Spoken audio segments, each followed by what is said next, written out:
Navigating the insurance industry can feel like you're lost in a maze, especially with all the business licensing you need to figure out. So, how do you determine your licensing requirements?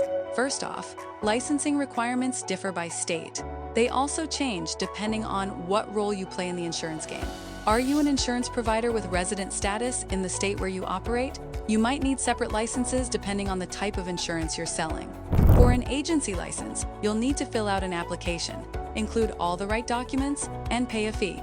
If you're an agent or producer, you might have to take exams and continue your education. Plus, fingerprinting could be part of the process too. Once you've got your license, don't forget, states will usually require you to renew it regularly.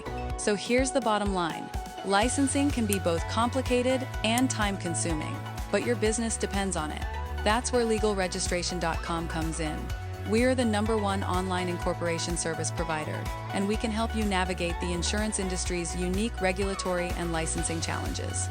If you found this video helpful, make sure to hit the like button and subscribe to our channel for more tips and guidance. This video is brought to you by legalregistration.com, your #1 online incorporation service provider. For all your business needs, visit legalregistration.com or call us at 877-955-7111. Thanks for watching.